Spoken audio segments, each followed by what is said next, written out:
broadcasting and also recording. Good luck, everyone. It's going to be great. Thank you very much. Thanks for having us. All right. Hi, everyone. We'll get started right on time to keep everyone on schedule. Thank you guys so much for joining us for our first Wertheim Wisdom Wednesday. I'm Jennifer Quintana. I'm the head of development for the FIU College of Business. And I'm so excited to welcome our special guests today on a really timely topic. But first, I want to talk to you about why we're doing this. Wertheim Wisdom Wednesdays is really a virtual mini-series that we created as a version of our signature event of the Wertheim Lecture Series, sponsored by our dear friend and supporter, Herb Wertheim. So thank you to him for allowing us to do this and change things up a bit given the current climate. So we created this really as a way, one small way that we could be a resource during this time. As an anchor institution, I think in Miami and South Florida, we really aim to continue to do that for you guys in any way that we can. There are several ways you guys can connect with us to get some help if you need it. You may have heard our SBDC is everywhere these days. So proud of them. They've secured over $4 million in loans for our small businesses down here in Miami. Our School of Hospitality is doing amazing things in the hospitality industry, securing dollars for our restaurants and our restaurant workers. So we'll be sending out to you links and ways that you can connect with us if there's any way that we can help or be a resource to you guys. And, you know, conversely, I think one of the top priorities for us as a university is helping our students through this time.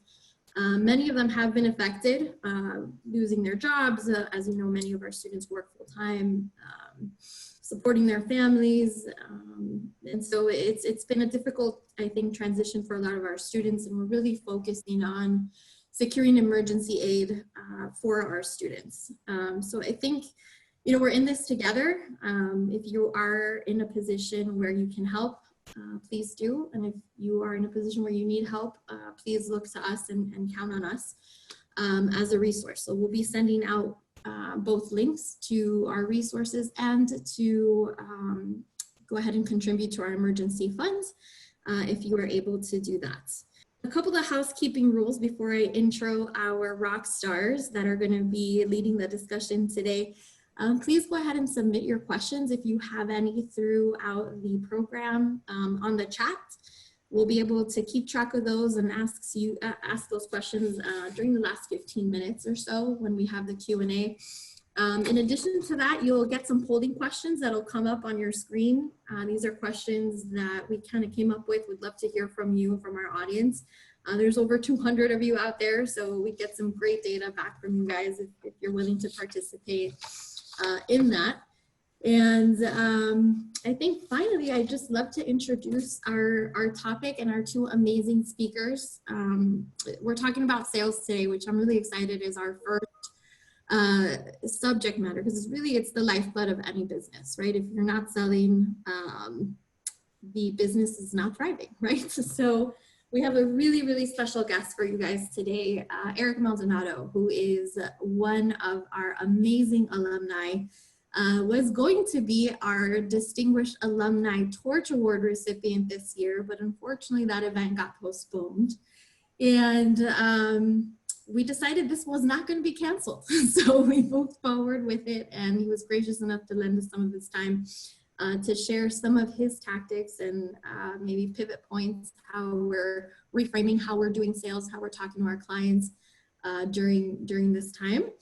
And the conversation is going to be headed by the co-director of our sales lab, Rafael Sortero, who is a famous professor, I would say, on campus grounds. He's very beloved by our students. We're really lucky to have him today. I won't steal any more time from you guys. I would love for just to turn it over to you, Rafa. You guys can introduce yourselves, and thank you guys both so much for taking the time today to do this. Thanks for having me. So thank you, Jennifer. So first of all, the guest here is Eric, and I'm going to let him introduce himself. And I'm just going to start with a quick bunch of questions so we can take advantage of his time here and try to leverage it all. So, Eric, first of all, tell me in your own words, how did you get into sales? Why did you get into sales? Tell me a little bit about your career, how you got there, because we all have different paths into that particular amazing career. And it's amazing how many different paths people have to get there. Yeah, well, I'll start by saying, and I know Jenny has heard this before, that, when I was coming close to graduating at FIU, I took a sales course at FIU. That was, I had no idea really what I was going to do when I was going to graduate. I come from a family that is, strictly blue collar and had no real guidance from my folks at home.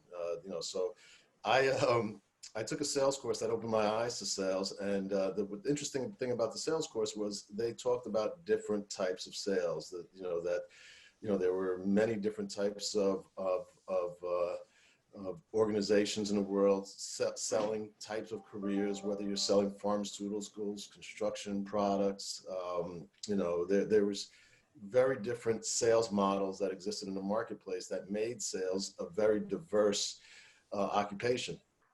And I took the course as kind of as an elective. It opened my eyes. And when I graduated, I interviewed with any type of company for sales or anything else. And I quickly realized that some of the jobs I was interviewing were desk-bound analyst jobs. And I felt that I was not a desk-bound person, and I really wanted to be in the field, meeting people and talking to people. I thought that leaned into some of the things that I did well in my previous experiences, as I worked through school.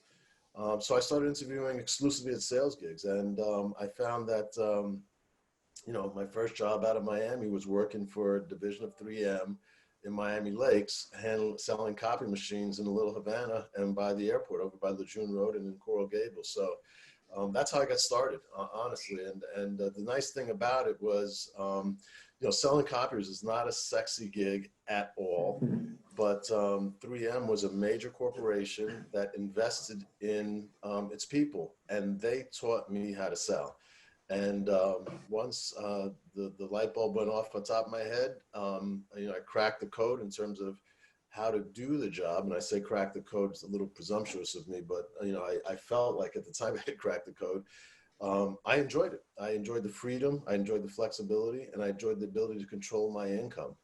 Good. So, in looking back to that career, tell me a little bit more about what have been your biggest challenges, getting here, Yep. all the way here, and how did you deal with them? How did you manage that change, and how did you adapt? Sure.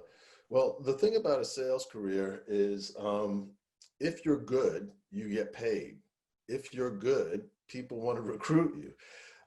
And the biggest challenge and biggest mistake people make is making the right decision on where to go, because the grass is always greener. Now, I've been selling for 33 years, almost 34. I've had 6 jobs. Now, that may or may not sound like a lot. I can tell you in a sales career, it's not a lot. I spent the last 16 years at the same firm. But, the biggest mistake that I've seen people make is jumping too early or jumping to a place that they thought was going to be better than where they were at, because sales are full of promises. Everybody wants a good salesperson. Every product owner, every business owner swears that their product is the best and that you'll make more money selling their product. The biggest challenge was picking the right organizations to join. And really that, there was 2 things that I focused on that actually worked out well. One was picking the right people, right? Making sure that you align yourself with people that were very successful, had values that aligned with your own. And the second was the market that you wanted to sell in. So I sold, basically commodity products for the first, 7 or 8 years out of school. When I say commodity products, I mean products that were highly competitive, had a lot of different, customers that you could sell to, very large addressable markets, and it was very hard to differentiate.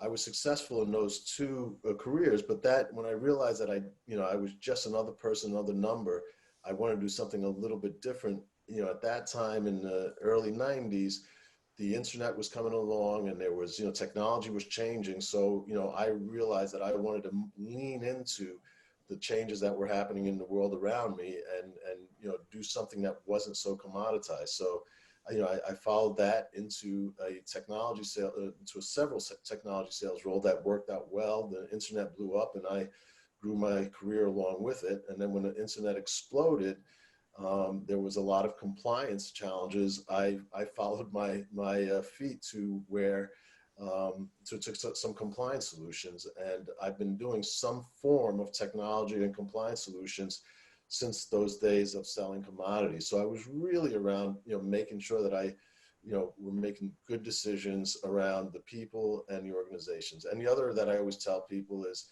every company except for the first job I ever had offered me a piece of the company's equity into the company, so that if I did well and the company did well, not only did I get a paycheck, I got shares in a company that actually grew in value. And I found that to be very, a very strong indication of how the company treated its employees and how I could, drive my success. Good. So you mentioned two words that caught my attention. I wrote that down here. So tell me what you mean by a desk-bound person. Sure. Well, I readily admit I'm not the smartest guy in the room. I never am, and if you ever find that you're the smartest guy in the room, leave. Find a room where there's a lot more smart people around you. But coming out of school, there are a lot of analyst roles, and some people are good at analyst roles where you sit down and can look at some numbers and work on project plans. But you're basically working inside an office environment.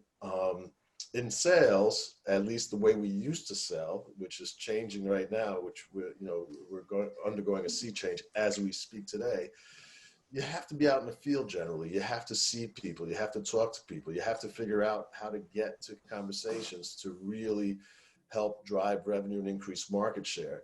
And I like that about the job, that I could, work a territory. First job, whether it was walking up and down Gallo or Lejeune Road, or as I progressed my career traveling to different cities or different countries, I like being around people in different cultures and really developing communities for the products that I was selling and making sure that I was a part of that community. So being out in the field was very, very important to me early days.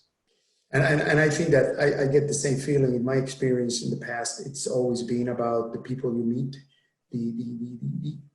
the relationships you establish worldwide, the cultures you meet and what you learn about it and whatnot. So as you're looking to that, and let's start talking about, okay, so we have learned a lot in our lives as prior salespeople. So tell me how you see the future, because it looks like sales is going to change. Sales will change. It's actually changing. I mean, this coronavirus, this pandemic that we're in the middle of, is accelerating a change that has been slowly happening over the last probably 10 to 15 years, right? So, here we are talking on Zoom. There's 200 people listening. I had a meeting with my entire sales team today. We had 300 people in the meeting. A month ago, I used to have people gathering in a conference room in New York, in Tokyo, in London, dialing in on, what now looks to be old school technology to do a conference call and, with the video calls. We have technology now. We are not going to travel as much for a couple of reasons. One is health reasons. This pandemic is here.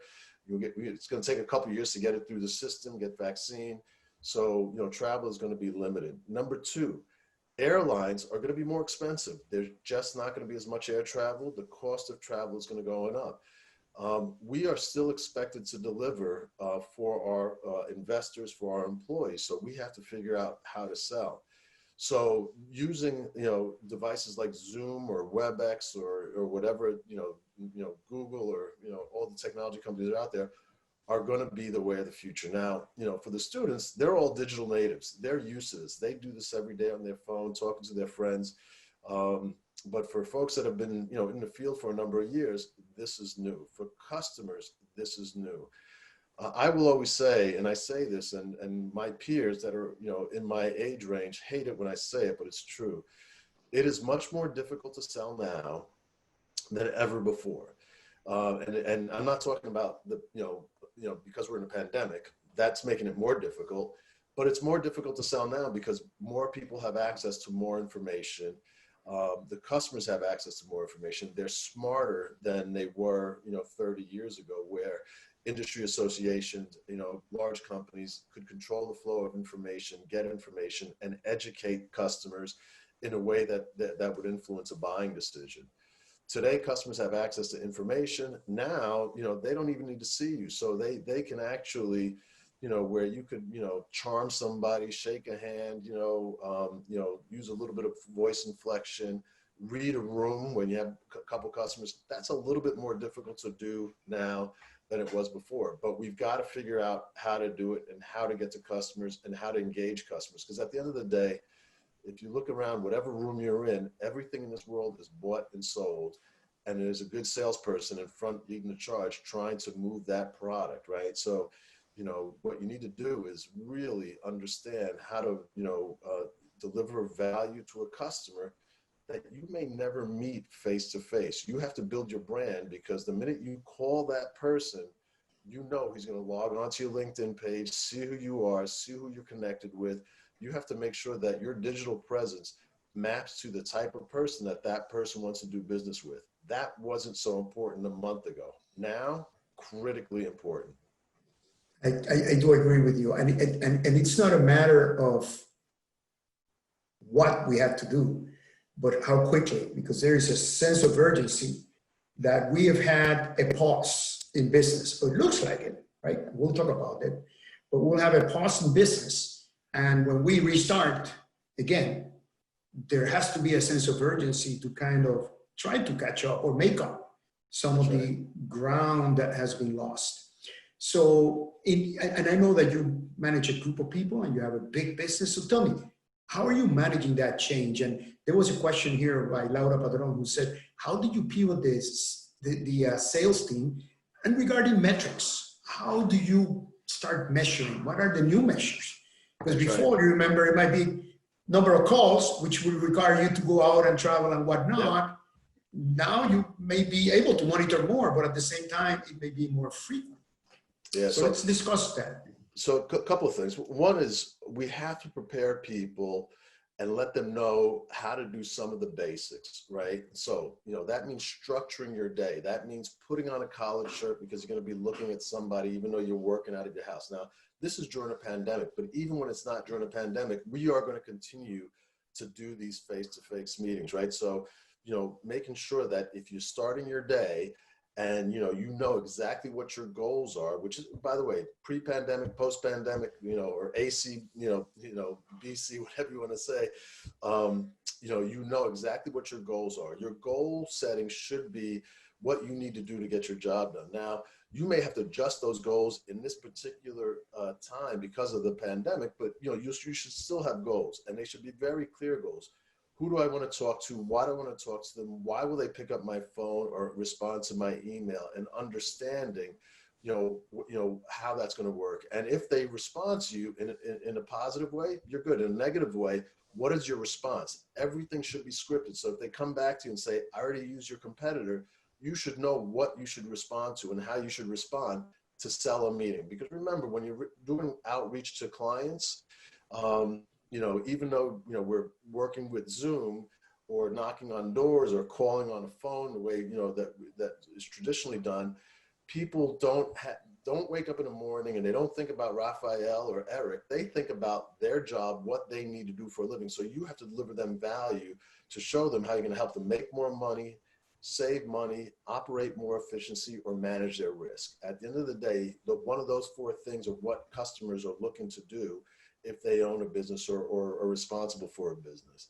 So if you do that every day and understand what your goals are and then, operate to those goals, you'll be ahead of the game. And then you have to be a professional. You have to know, if they say yes, how to run an online meeting versus an in-person meeting. There's a difference.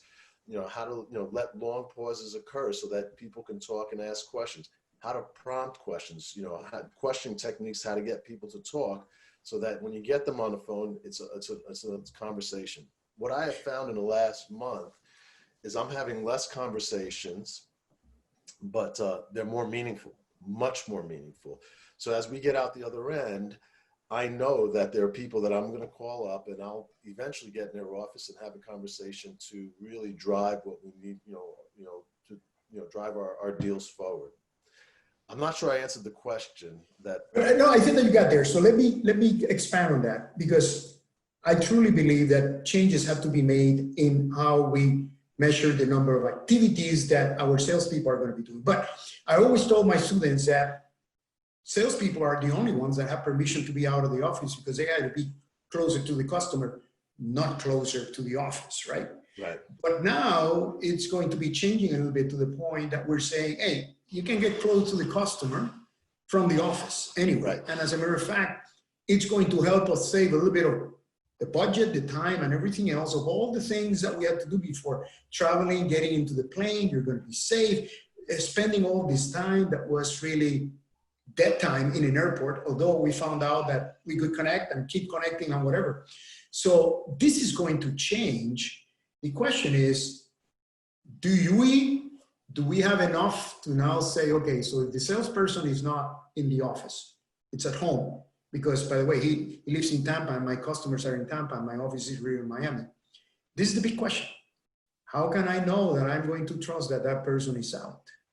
Yeah, well, there's a couple of things. I find that one of the things that we're doing, one of the devices that we're doing to help our salespeople is because we can, bring our experts to bear much more quickly. So for example, in your example where you had customers in Tampa and you're in Miami, oftentimes a customer will find great value that you're actually doing them a favor if you say, look, how about I bring my expert on? He'll join us on this Zoom call for 15 minutes and give you some value that you can see immediately and give you some ideas on how to run your business or how to do whatever it is you're selling. That, the activity where you engage, where you crowdsource or team sell, we measure that, right? Because, oftentimes, and, salespeople will say things to their product managers or their product owners or their business partners, and it's met with skepticism. And I might be saying directly what the customer's telling me, but I'll go tell one of my product partners and they'll say, nah, that's not the way it's used. But if I put that product person in front of the customer and the customer says it, it's gospel. So what we have found is we've actually just launched within the last month since the COVID-19 has occurred, we launched an expert network so that we could talk to our customers and deliver them value. In our business, we have 600 customers in the automotive, energy, financial, plastics, renewable energy, where I can call an investment bank or a private equity shop. And instead of me talking, I'm like, look, give me 5 minutes. I can get you an expert on the phone in 5 minutes that'll show you some value. And, and when we measure activity, we look at, not necessarily how many calls you made, but how many meaningful conversations you made.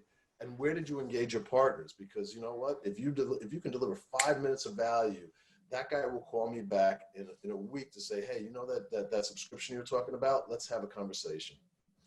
I tend to believe that as we change into this new world of having contact, because I remember doing that for a long, long time with people in China, in Korea, and everywhere. It's the availability, it's the having access immediately rather than I need to plan it, I'll get there in 2 hours, I'll have to go out, get into the car, go. Now it's the immediacy. So how we can manage that technology to get it there. I think that the matter of trusting the salesperson that they're working hard, even though you're not looking at them. That's right. Is going to be another way, but I think that there's going to be ways that, we're going to be able to monitor the activities of anybody, as a matter of fact, out there in the trade. So one more thing that I have that I think that it's coming out. Now that we are in this situation, have you stopped contacting your customers? Do you feel that the customers don't want to be connected at this point? Because it's interesting. Now, I happen to work in a field where we sell a lot of information, insight, and analytics to many different types of organizations. And, around I guess the impact of this COVID-19 or the coronavirus on many different businesses. We are actually, like I said, we're making our experts more available to people so we can have those conversations. Existing customers are fine to talk. Now this is not a remote working issue, because what we're finding is everybody is at home and their spouse may be at home who also may be working, and their kids are at home. So it may be a challenging conversation. What we find is that new relationships are harder to form. And so what we have to do is deliver value for those people to come to us so then we can develop those relationships. It's very hard to pick up a phone and cold call Raphael and have a conversation, because Raphael's got 2 kids and his wife is working in the other room and he's busy. But if Raphael is working and he sees something that we are promoting and comes to us, then that conversation can be engaged. That's the only way we're getting to new people. So what we're doing is, we have a large customer base, is we're going back into our customer base and we are having conversations with our customers, because we know that they will talk to us because they're our customers. They're paying us a lot of money. But like I said earlier, we're not having as many conversations, but they are more meaningful conversations and longer conversations. As the world starts to open back up, I think, we are still going to be, working. We're only going to, staff our office 50% and have rotating days on who can be in the office and who can't be in the office. So we're going to be working out of our house at least 50% of the time on a go-forward basis, as will many of our customers. We think that'll open up some of the, the ability to reach new customers. But we think that, we've hit on a trick here to continually stay in touch with our existing customers and upsell them. That's right. So yes, I agree that this is going to be changing and we don't know where this is going, but I think that we cannot just stop. No. And being afraid to ask is not a real good excuse. I'm going to go and connect with my customers. If they had a problem before that I had identified, they still have the same problem. It may have changed the direction, and I need to know of where is it going to be going. So that conversation has to continue. And this transition has to be, we have a bunch of questions that are being asked. I don't know that we're going to be asked all of them, but answer all of them, but let me change a little one, because I think it's important. We're talking about technology, we're talking about products, let's talk about what happens in real estate. What do you think will happen in real estate? I'm sorry, I didn't hear the question. Real estate, when we Real talk estate? about real estate, because that requires... That real estate's very interesting. So, first, I think in the commercial market, I think there's going to be trouble, and I'll tell you why. Like I said, we have, I work for a large firm. I'm a partner in a large firm. We have 18,000 employees. We have offices all around the world. We have 2 offices in Manhattan. On a go forward, because of social distancing, work at home, leveraging technology, we've already told the landlord in one of the offices that we're not going to renew that. We are going to, take those people and rotate them into our office. And I'm talking to a lot of customers who are doing the same, because they're realizing that they can leverage technology. Now, if you're an investment bank, they're probably not going to do that. But I do think, I've talked to a number of customers that are looking at their footprint and saying, for the foreseeable future, I'm not going to use as much of this office space as I have in the past. So I think so it's a time to reset. But if you are a real estate salesperson. Oh, if you're a real estate salesperson. Oh, okay. Well, listen, it's going to be a tough time for a real estate salesperson too, right? I mean, economic activity has ceased. Unemployment is jumping through the roof. People are not working. Banks are look at JP Morgan, Wells Fargo. JP Morgan put $6 billion to cover loan defaults. That's a projection of bad things to come. If you're a real estate investor, might be a good time to buy some things inexpensively as we go through this recession and come out the other end. But right now, there's a real economic impact. People are losing their jobs. And I think that with the uncertainty in the market, I think it's going to be tough to move. However, if you're in a state like Florida, it might be okay, because if people are teleworking, they might want to be someplace warm with low tax base.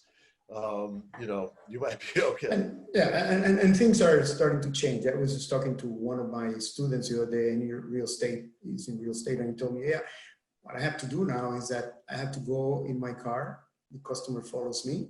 We park in front of the apartment. I give them the key. They go take a look at it. They come back and we have a conversation out there at about 6 to 10 feet of distance. And then we will do whatever we have to do else electronically. But that hasn't stopped him.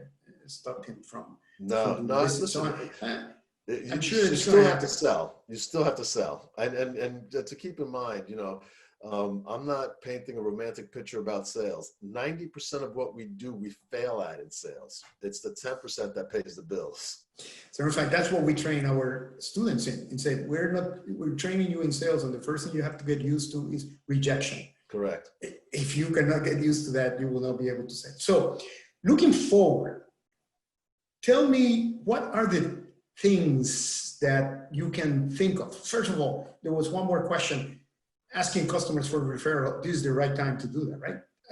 Looking for some other people that. Yeah, it's always the right time to do that. I view a referral as it speaks to you as a person, and you know, and because you're not people. I'm asking to refer me, not my products, not my company, to refer me. And the people who trust me and like me, yeah, I always ask, who like yourself should I have a conversation with that's in your network? And I'm not shy about asking for referrals. So, okay. So we were talking yesterday that you're going forward. You have already had meetings about how you're moving forward. You're not waiting for Corona to stop. You're saying with or without Corona, we need to start. The world is going to change. What are the things, what are the tips that you would give the listeners here that are in a business? In terms of, sales is the driver of the business in any business, right? That's right. Sales fixes everything. But the question is, how can we maintain a motivated sales force, B, the right size sales force, and then use leverage technology? What are the things that you're starting to think about, that you're starting to do in order to move forward? Yeah, so we're doing a couple of things. One is, this type of communication using Zoom and all these technology tools is here to stay. So we're making sure that everybody is as fluent as possible in how to conduct meetings this way. The second is we talked earlier about it's a little bit difficult to do outreach now because, people are, like I said, they're working at home with their spouses and kids. So we are doing a lot of research, and we're giving time, our staff the time to do research and working with them, so that as they come out the other end, they will have a book that they need to go after. And what does research mean? Research means looking at an addressable market that they're responsible for, uncovering, validating the names, putting together the list, understanding the product sets that they use. They may take some products from us now, trying to find out who they know in their network, searching LinkedIn, searching the web for information, and then, really starting the exploration of making those calls. Now, the calls will all have to be, look, we understand it's a bad time now, you might not be ready, but at some point you will be ready to have a conversation. And we, I just want you to know what we can bring to that conversation, and start delivering value to that customer. And it could be, value could mean anything. It doesn't mean you have to give them away a product. It means that you have to show them you understand their business, you understand their challenges. And it could be an article in the Wall Street Journal. It could be an article that somebody that works for you have written. It could be anything, but deliver value to that guy. So when you pick up the call, pick up the phone when we get on the other end of this, they'll return your call because they remember that you were the person that actually gave them something that's valuable for their workday, whether it was an article in an industry periodical, etc. So I hear you're saying kind of focus on the things you can control. You said, I'm going to train my people to make sure that they are back with the technology that they need to in order to make the job more effective in the future, and they can get used to the next generation. Do the things that you're not doing, that we weren't doing before because we didn't have the time, which is all the research and kind of really looking at the data, going back in historical, looking forward to some of the things that we didn't have before, and kind of putting together some plans. That's right. That we can start executing as we go forward. and start moving forward with those plans as soon as possible. Keep the relationships warm by keeping in contact with them, sending them emails, sending them information that adds value to them. That's right. And more than anything, getting ready to jump as soon as possible. So don't be waiting until Corona is over to say, okay, now I have to start working. That's right. Yeah, and depending on the company you're talking to, and I mean, if it's a public company, you should look at their quarterly filings and see what's going on and listen to their quarterly earnings report if you can, because oftentimes they'll tell you what their imperatives are, in terms of what their strategies are, and depending on the product you sell, you can make a case that, hey, I can help you save money or make money or manage your risk to help them, really move forward. And that's information that you can send them without asking for anything back, so that when you want to sell, because at the end of the day, I always tell people, you're picking up the phone to call somebody, you're not selling a product, you're selling a meeting. All you want to do is sell the meeting, to have a conversation. If that conversation works out, then you're selling the next meeting and you're gaining commitment, and you'll eventually get to the deal, but sell meetings first. Advance the process. So it's like you need to keep advancing that exchange of information, so that when you get to the same plane, maybe that's the time that you essentially say, okay, well, maybe you're ready to buy now. Well, and that's what we're doing now. We right now are working for Q4 and Q1 next year. We're anticipating a very poor Q3 for a couple of reasons. We're coming out of we're in our second quarter. We've actually are on our pre-corona plan. We did $8 million last week. We're really doing well, but we know that's going to dip in the third quarter for a number of different, macro factors. Nobody's taking a vacation. People are going to want to get out of their house. People are going to be starting assessing what their business plans are for the rest of the year. So we're really, really prepping for right now for Q4 and Q1 next year.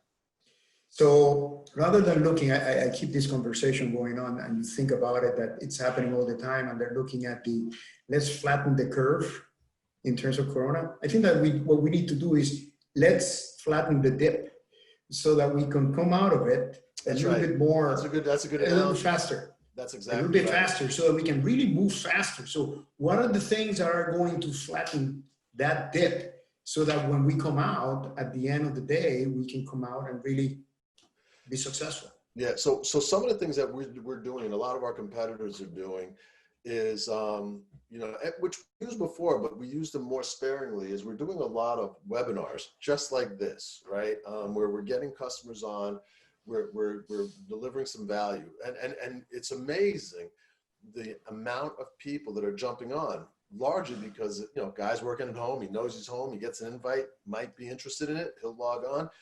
We've been having invites where we have 700-800 people, 1,000 people, generate some demand, and then our reps can pick up the phone, call those people, and not just bang through it like a boiler room, but do the research, call the people, because we have time. I mean, you don't have to commute. You can get to the office early, get in here, before you start making your calls, do the research, send an email, call the guy, but thoughtful email, not a high pressure situation.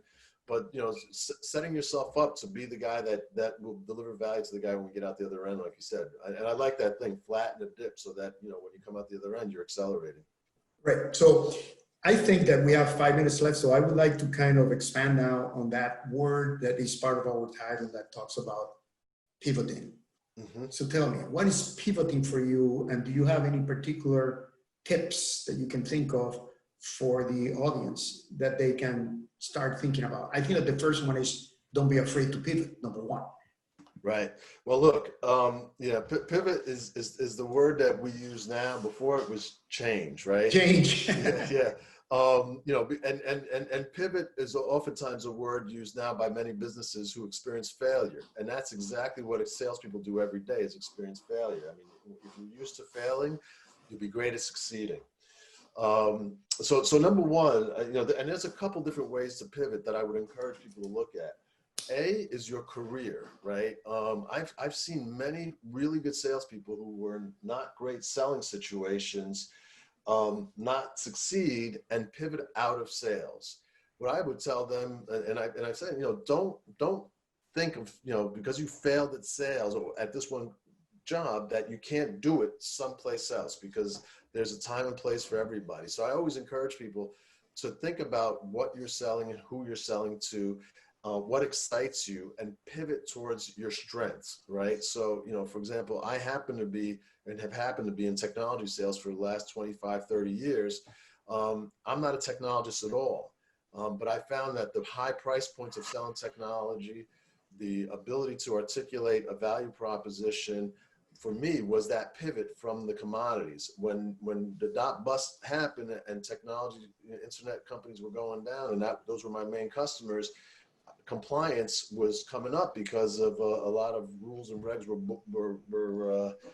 people ran afoul of rules and regs, and I realized that there were going to be a need for a lot of compliance solutions. I made another pivot, right? So you should pivot your career. You should always look to figure out, what am I doing? Is it interesting to me? Can I make money doing it? And can I do it for somebody and deliver some value, meaning somebody for a customer? The second pivot I'd make is, is looking at the macro environment. Right now with the pandemic, or 2008, 2009 with the financial crisis, or 2001 with the dot bust or boom. In every single one of those situations, you have to make a determination as to what do I need to do to be successful, right? And that's what really separates the good reps from the great reps. Is great reps figure that out very quickly and get ahead of the game, right? Because you don't want to be, the last guy, implementing a great idea. You want to be the first or second guy implementing a great idea. And, knowing what the challenges are and what the customer challenges are and being responsive, that will help you. You don't have to be that smart. Just ask your customers. They will tell you what they want. And then, the part of that macro environment is looking at, what's happening in the world around you. I mean, what are the hot industries? Where do I need to spend my time? Clean energy, reg and compliance, ESG, you hear a lot about. There's a lot of different ways in this world to really, to apply your sales craft. And there's a lot of very interesting that puts you on the front of the Wall Street Journal. I think two words that I want to leave everybody here with the idea of pivoting. Number one, don't be afraid to pivot. That's the first thing you cannot be. And number two is that no matter what you do, you have to pivot again, get used to it. That's right. Because things are going to happen. If it's not the competition, it's going to be the environment. But there is, what we can guarantee are taxes, death, and change. It's going to happen. So it's going to happen anytime. And as we look forward to this, and you were giving some advice to students that are in school, would you recommend that they take a sales course? Definitely. Listen, I would recommend everybody, and it doesn't matter if you are in college right now, a senior, or I would everybody at least try it for a small time, and definitely take a sales course. The reason is because even if you are, a lot of my partners are the product guys, the guys who build the products and sell. But if you can't sell an idea internally, you're not going to be successful. So sales skills are paramount for most of what you do in your life, right? In your career and business. Articulate a value proposition and get people to on your side of the table. Doesn't matter if you're selling directly, which you carry the quota, close a deal, get the commission, or if you're building a product and you need to sell investors to invest in you, or you need to sell your manager to let you run an initiative, etc. Learning to sell is not going to hurt you. It's going to help you in many ways. You and I are in violent agreement on that one. So listen, Jennifer, I think that it's time for opening this for a Q&A. Let's see how do you want to handle this? Well, we've been getting quite a bit of questions throughout. I feel like you're covering up of the topics, but I think an interesting question here, especially as things open back up and start to normalize a little bit. I know you said Zoom is not going anywhere, the electronic meetings are not going anywhere, but do you think that those sales folks who choose to have those in-person meetings will have a leg up on the people who are choosing to do the electronic version? And what do you think are some solutions around that? I don't think you'll be successful if you don't use the technology. You just won't, because you won't be able to see as many people, right?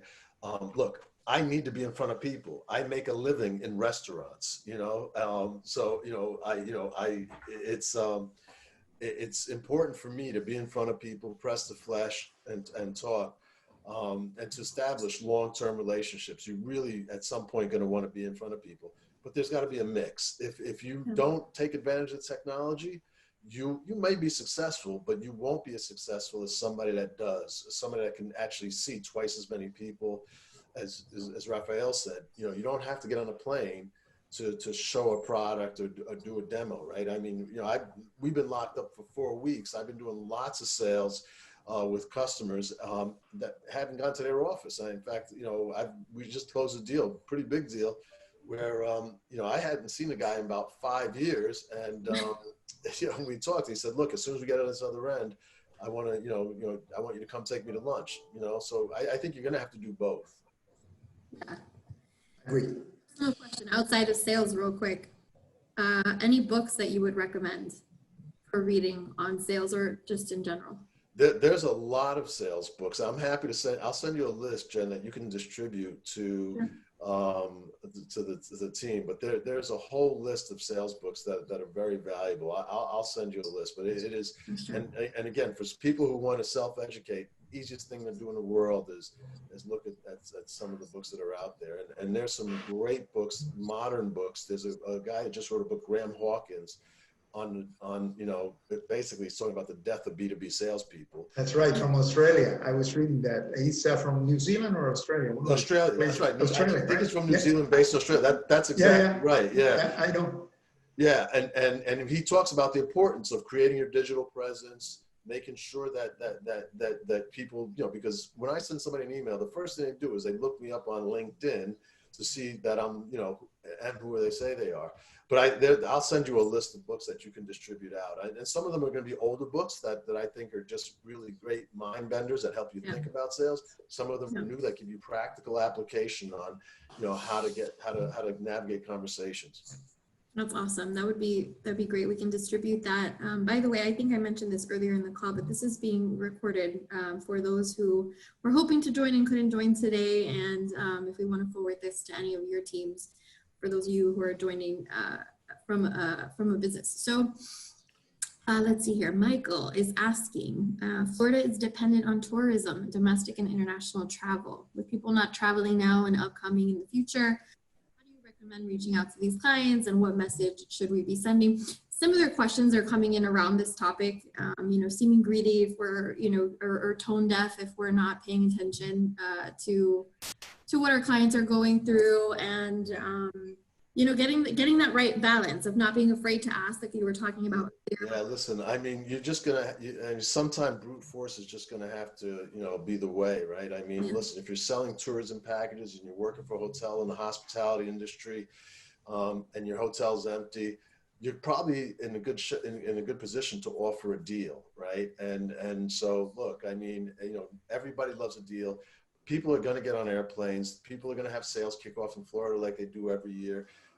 What you need to do is make sure that you're at the top of the list when they make those calls to start, when the airplane engines rev up again, and when everybody feels safe going to a hotel and and navigating through that. It will be some time, so you've got to be thoughtful about who you're selling to. You probably don't want to call a huge corporation that has 2,000 people that are going to fill your hotel. You may want to go, a little smaller to some boutique type of firms, just to prime the pump, get people in, because you can't live on all big deals. Sometimes those small deals will turn to big deals. Take what you can get for right now.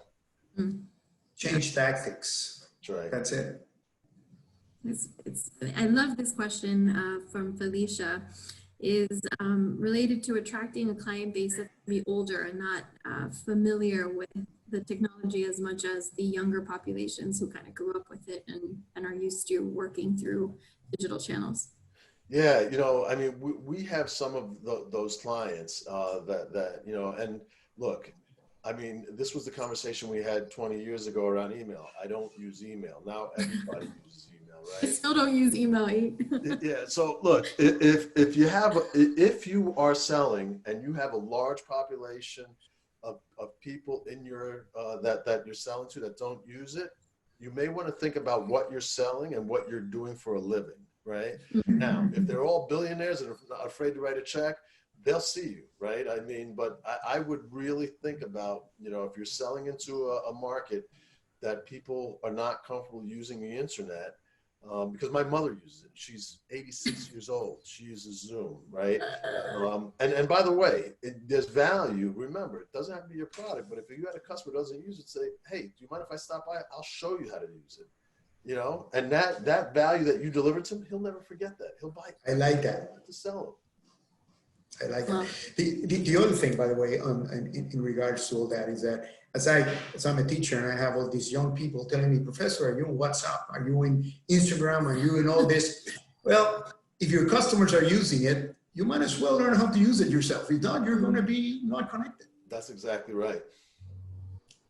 So I have one last question for you so we can stay on track, and there might be some follow-up questions depending on what your answer is, but I want to almost get off the topic a little bit. I know that your business is, it's wide, right? It's not just about sales. I know that's an oxymoron considering that's the topic, but any other advice or just insights on some things that you've been dealing with that not are necessarily related to sales, but just insights that you would like to offer the audience as we navigate this craziness? Yeah, well, listen, first I'd say it's not an insight, but stay safe because this is, a serious pandemic and a lot of people are dying, right? And I know they say it doesn't affect young people. That's not true. It does. Second is use the time wisely to, read, connect with people. I mean, we're all stuck, right? We're all stuck in our homes and in our houses. Just make yourself better. Figure out what it is you need to do to make yourself better. And it could be your work, could be your studies, could be, I've got a daughter who's been furloughed. She's, she had a job and she's, so she can't do anything. So she's retaking piano lessons online, Awesome. but do something to improve yourself in this while we're in the middle of this pandemic. Yeah. Yep. I agree with you. Sorry, Raf, I didn't mean to interrupt. I just No. I was just commenting to myself that I agree with you. That this is the time to really start looking at yourself. This is a pause. And whenever I have a pause, I look around and I say, what is the change coming? Why do I feel a little bit uncomfortable in this silence?